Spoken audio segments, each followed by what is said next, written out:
안녕하세요. 오늘도 밤낮으로 고위험 수술, 고위험 마취에 고생하시는 마취과 의사 선생님들께 감사드립니다. Hello, I would like to thank the anesthesiologists who work hard day and night to perform high-risk surgeries and perform high-risk anesthesia. Buongiorno, vorrei ringraziare gli anestesisti che lavorano duramente giorno e notte per eseguire interventi chirurgici ad alto rischio e per praticare anestesie ad alto rischio. 오늘은 정말 중요한 주제죠. 이비인후과 및 주경부 수술의 마취 관리에 대해 기도 전략부터 신경 보존, 혈액 걱정 관리까지 핵심만 짚어서 깊이 있게 다뤄보겠습니다. 화면에 보이는 이 40%라는 숫자, 이게 과연 뭘 의미할까요? 사실 두경부 수술은 전체 수술 케이스의 약 3% 정도밖에 안 돼요. 그런데 마취와 관련된 기도 문제로 사망하거나 심각한 뇌 손상을 입는 그런 치명적인 합병증의 무려 40%가 바로 이 수술들에서 발생합니다. This staggering statistic from the Fourth National Audit Project truly highlights the immense responsibility we carry in these cases. 이건 그냥 어려운 기도 수준의 문제가 아니라는 거죠.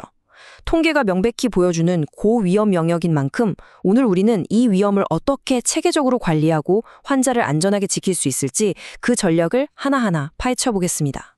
오늘 우리가 함께 살펴볼 내용들입니다. 우선 모든 것의 기본이 되는 경부 해부학부터 시작할 거고요. 이어서 내시경, 부비동 수술, 그리고 현대 기도 관리의 핵심인 다차원적 전략에 대해 알아보겠습니다. 또 복잡한 암, 재건 수술과 귀, 구강 수술의 마취 포인트도 짚어볼 거예요. Finally, we'll synthesize all this knowledge with a compelling case study on post-operative bleeding. 그럼 바로 첫 번째 파트부터 시작해 볼까요? 네, 첫 번째 파트, 기초 임상 해부학입니다. 우리가 경부 해부학을 공부하는 건 단순히 구조물 이름을 외우기 위해서가 아니죠. 수술 중에 어떤 일이 벌어질지 예측하고 위험을 예방하고 또 위기 상황에서 정확하게 대처하기 위한 살아있는 지식을 쌓는 과정입니다. It is the foundation upon which we predict, prevent, and manage critical clinical events in the operating room. 우리가 마주하는 해부학적 구조 하나하나가 바로 환자의 생명과 직결된다는 점 꼭 기억하면서 시작하겠습니다. 경부 수술이 왜 그렇게 복잡하고 어려운지 딱 3가지 핵심 요인으로 정리할 수 있습니다. 첫 번째는 종양이나 외상 때문에 정상적인 해부학적 구조가 완전히 뒤틀려버린 경우고요. 두 번째는 종양이 기도나 주요 신경, 혈관을 직접 침범해서 수술 자체가 위험해진 경우입니다. 그리고 마지막 세 번째는 방사선 치료로 조직이 딱딱하게 굳어버렸거나 이전 수술 흉터로 구조가 변형된 경우를 들 수 있죠. Indeed, these factors transform a predictable anatomical map into a high-risk, unpredictable territory. 바로 이 좁고 예측 불가능한 공간에서 우리 마취과 의사와 외과 의사가 환자의 생명줄을 함께 잡고 있는 셈입니다. 자, 경부 해부학의 핵심이죠. 미주신경, vagus nerve의 주요 분지를 한번 보겠습니다. 이 표를 보시면 각 신경이 손상됐을 때 어떤 일이 벌어지는지, 즉 so what이 명확하게 나와 있어요. 먼저 인터널 에셀린, 내 후두신경이 다치면 성대 위쪽 감각이 사라져서 사례가 잘 들리고 흡인성 폐렴의 위험이 확 올라갑니다. 엑스터널 에셀린, 외 후두신경이 손상되면 고음을 내는 근육이 마비돼서 목소리 톤이 변하게 되죠. And most critically, the recurrent laryngeal nerve, or RLN, innervates almost all intrinsic laryngeal muscles, so any injury can lead directly to vocal cord paralysis. 그런데 이 RLN 손상은 한쪽이냐 양쪽이냐에 따라서 그 결과가 정말 하늘과 땅 차이입니다. 한쪽만 손상되면 목소리가 쉬는 정도로 그치고 기도는 유지가 돼요. 하지만 양쪽이 모두 손상되면 양쪽 성대가 정중앙에서 딱 붙어버려서 기도가 완전히 막혀버립니다. This is not just a complication, it is a life-threatening airway emergency requiring immediate intervention. 이건 그냥 합병증이 아니라 당장 숨을 못 쉬게 되는 초응급 상황이라는 거죠. 이번엔 신경 옆에 있는 혈관, 특히 카로티드 슈스트 쪽을 볼게요. 수술 중에 외과 의사가 이 부위를 건드리게 되면 강력한 자율신경 반사가 일어날 수 있습니다. 갑자기 심장이 느려지고 혈압이 뚝 떨어지고 심하면 심장이 멎는 사이너스 어레스트까지 올 수 있죠. 정말 아찔한 순간입니다. The clinical strategy to manage this is surprisingly simple yet effective. 이럴 때 우리 마취과 의사가 할 수 있는 아주 간단하면서도 효과적인 방법이 있어요. 바로 외과 의사에게 그 부위에 리도카인 좀 뿌려주세요 라고 요청하는 겁니다. 이 간단한 조치 하나로 위험한 반사작용을 차단하고 환자를 안정시킬 수 있습니다. 그럼 이런 무서운 신경 손상을 어떻게 실시간으로 감시할 수 있을까요? 바로 수술 중 신경 감시 장비 IONM을 사용하는 겁니다. 지금 화면에 보시는 게 바로 그 대표적인 장비, 님 튜브인데요. 이 튜브에 달린 전극이 성대 근육의 전기 신호를 감지해서 신경이 괜찮은지 실시간으로 알려주는 원리입니다. 아주 똑똑한 장비죠. But its efficacy is entirely dependent on one critical factor, correct placement. 이 장비가 제 역할을 하려면 딱 한 가지, 정확한 위치 선정이 정말 중요합니다. 그림에서 보시는 것처럼 전극이 성대 점막에 정확히 닿아야만 제대로 된 신호를 얻을 수 있어요. 그리고 이 NIM 튜브의 성능은 전적으로 우리 마취과 의사의 마취 전략에 달려 있습니다. 이 표가 그 모든 걸 요약해주고 있는데요. 튜브 사이즈는 접촉면을 넓히기 위해 약간 큰 걸 쓰고 젤리는 국소마취제 성분이 없는 걸 써요 신호방해를 막을 수 있습니다. 하지만 제일 중요한 건 바로 근이완제입니다. But the most crucial point is the absolute contraindication of non-depolarizing neuromuscular blockers during nerve dissection. 신경을 확인하는 동안에는 근이완제를 절대로 쓰면 안 됩니다. 근육이 마비되면 EMG 신호 자체가 안 잡히니까요. 그래서 프로포폴과 레미펜타닐을 이용한 완전 정맥 마취, 티바가 최적의 선택이 되는 겁니다. 자, 이제 두 번째 파트로 넘어가겠습니다. 지금까지는 목 바깥쪽 구조를 봤다면 이제는 기도 안으로 직접 들어가 볼게요. 내시경이나 부비동 수술, 특히 레이저를 사용하는 케이스의 마취 관리입니다. 이 수술에서는 shared airway, 즉 공유 기도라는 개념이 정말 현실적으로 다가옵니다. Here, the shared airway concept becomes intensely real. 환자의 숨길, 단 하나뿐인 이 통로를 외과 의사와 마취과 의사가 함께 사용하면서 수술을 진행해야 하니까요. 기도 수술에 주로 쓰이는 레이저가 CO2 레이저랑 YAG 레이저 두 가지가 있는데요. 둘의 가장 큰 차이는 물에 얼마나 잘 흡수되느냐입니다. CO2 레이저는 물에 잘 흡수돼서 조직 표면만 정교하게 태우는 데 좋고요. 반대로 YAG 레이저는 조직 깊숙이 침투해서 깊은 곳을 지지고 응고시키는 데 사용됩니다. 레이저 수술에서 가장 무서운 합병증 바로 기도화제입니다. 이 표를 보시면 우리가 흔히 쓰는 PVC나 빨간 고무 튜브가 얼마나 불에 잘 타는지 알 수 있죠. 수술실에는 레이저라는 불씨, 고농도 산소라는 연료, 그리고 불에 잘 타는 튜브라는 땔감이 다 모여 있는 셈입니다. This is the fire triad present in our shared airway. 이 세 가지 요소가 기도라는 좁은 공간에서 만나면 정말 끔찍한 화재로 이어질 수 있습니다. 정말 만약에 기도에 불이 붙었다면 어떻게 해야 할까요? 당황하지 말고 이 프로토콜을 그대로 따르면 됩니다. 1번, 즉시 환기를 멈추고 튜브를 뽑습니다. 이게 산소와 땔감을 동시에 차단하는 가장 중요한 첫 단계예요. 2번, 맞추기에서 산소 공급을 완전히 끄고요. 3번, 뽑아낸 튜브를 물에 담가서 불을 확실히 끕니다. Fourth, re-establish the airway. First with a face mask and then by re-intubating.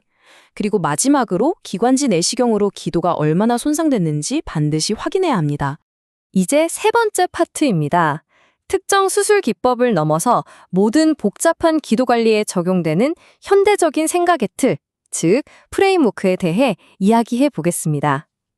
이건 더 이상 이 환자 삽관이 어려울까? 안 어려울까?를 맞추는 게임이 아니에요.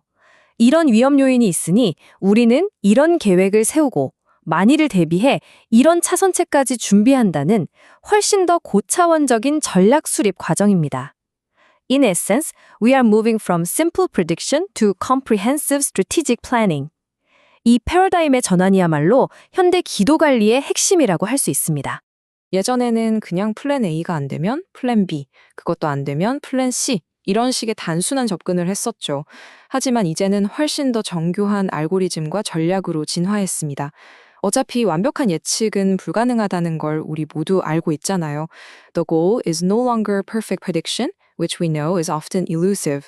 대신 철저한 평가를 통해 모든 가능성에 대비한 합리적인 전략을 세우고 우리 팀 전체가 어떤 상황에도 대처할 수 있도록 만반의 준비를 하는 것에 집중하는 겁니다. 이런 전략적인 사고를 도와주는 아주 유용한 도구가 바로 ATM, 기도 중중도 분류법입니다. ATM은 어려운 기도라는 애매한 말 대신에 기본 기도와 고급 기도, 이렇게 딱 두 가지로 명확하게 분류해요. 기본 기도는 일반적인 방법으로 충분히 관리 가능한 경우를 말하고요. In contrast, an advanced airway is one where identified risk factors necessitate specialized techniques, advanced equipment, or the presence of an airway expert. 이건 단순히 용어만 바꾸는 게 아니라 수술 전에 이 환자는 고급 기도니까 비디오 후두경이랑 숙련된 의사가 반드시 필요하겠구나 하고 미리 자원을 배분하게 해주는 실용적인 가이드 역할을 합니다. 이 표가 바로 에이탐을 통한 전략적 사고의 결과물이라고 할 수 있습니다.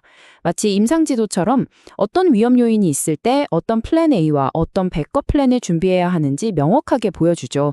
예를 들어 입이 2cm도 안 벌어지는 초고위험 환자는 플랜 A가 각성화 삽관, 백업은 외과적 기도 확보가 되는 시기입니다.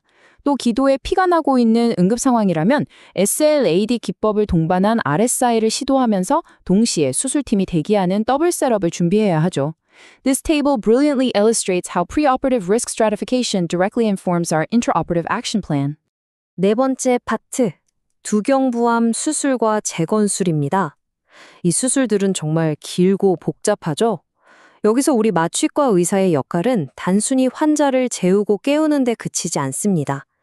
특히 미세혈관을 이용한 피판 재건술의 성공 여부는 마취 관리에 달려있다고 해도 과언이 아니에요. We become active participants in the surgical success, particularly in ensuring the viability of the delicate free flap.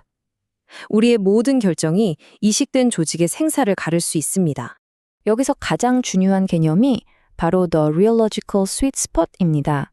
우리말로 하면 혈류 역학적 최적점 정도가 되겠네요. 이건 단순히 혈압을 높이는 차원의 이야기가 아니에요. 혈액의 점도, 흐름, 산소 운반 능력 등 모든 것을 최적화해서 이식된 피판에 피가 가장 잘 통하게 만들어주는 상태를 말합니다. As anesthesiologists, our role shifts to that of a circulatory engineer for the flap. 이 개념을 중심으로 우리의 마취 관리가 이루어져야 합니다. 이 스윗스팟을 달성하기 위한 구체적인 목표 4가지입니다. 첫째, 헤마토크릿은 27에서 30%로 약간 낮게 유지해서 혈액이 너무 끈적거리지 않게 해줍니다. 둘째, 체온을 아주 철저하게 정상으로 유지해서 혈관이 수축하는 걸 막아야 하고요. 셋째, 수액은 목표 지향적 요법으로 꼭 필요한 만큼만 줘서 조직이 붙지 않게 해야 합니다. And importantly, if a vasopressor is needed, norepinephrine is preferred over phenylephrine as it better preserves flap perfusion. 이 4가지를 정밀하게 조절하는 것이 피판의 성공률을 높이는 우리 마취과의 핵심 임무입니다. 자, 5번째 파트에서는 귀 수술과 구강 수술 마취에 대해 간단히 짚고 넘어가겠습니다. 이 수술들이 다른 두경부 수술에 비해 규모는 작을 수 있지만 마취과적으로는 꼭 알아둬야 할 독특하고 중요한 포인트들이 있습니다. These procedures present their own unique set of challenges that we must be prepared for. 절대로 가볍게 생각해서는 안 될 부분들이죠. 귀, 구강 수술 마취의 핵심 팁 4가지입니다. 첫째, 고막 성형술할 때는 N2O 가스를 쓰면 중이 압력이 변해서 이식한 고막이 떨어져 나갈 수 있으니 중단해야 하고요. 둘째, 안면신경을 살려야 하는 수술에서는 신경 자극 반응을 봐야 하니까 근이완제를 쓰면 안 됩니다. Third, a slight head-up position and controlled hypertension are useful techniques to ensure a clear surgical field. 마지막으로, 수주 끈다고 기침을 하면 출혈 위험이 높아지니까 기침을 유발하지 않는 심부발관, 즉 딥 엑스튜베이션을 고려해 볼 수 있습니다. 드디어 마지막 파트, 케이스 스터디입니다. 지금까지 우리가 배운 모든 이론과 전략을 실제 임상 상황에 한번 적용해 보는 시간이에요. 상황은 이렇습니다. 부비동 수술을 마친 환자가 회복실에서 갑자기 피를 흘리기 시작합니다. 지금부터 여러분이 이 환자의 담당 마취과 의사입니다.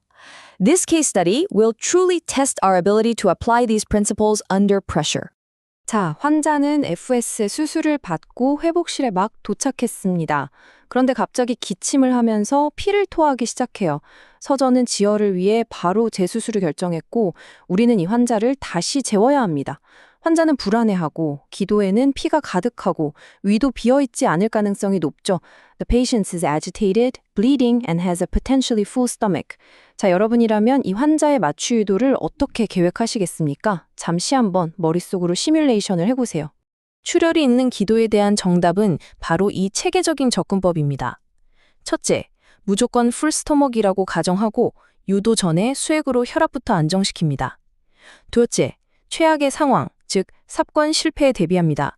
더블 셋업을 준비하고 샐러드 기법을 위해 구멍 큰 석션 2개를 준비하고 외과적 기도 확보팀을 불러놓습니다.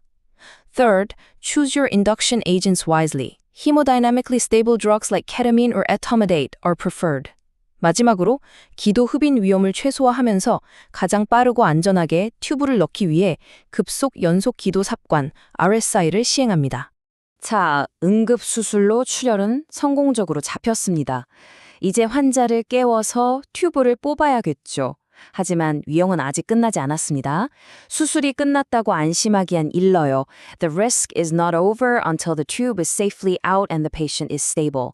출혈과 재수술 때문에 기도가 부어있을 가능성, 또다시 피가 날 가능성을 모두 고려했을 때 과연 이 환자를 발관하는 가장 안전한 방법은 무엇일까요?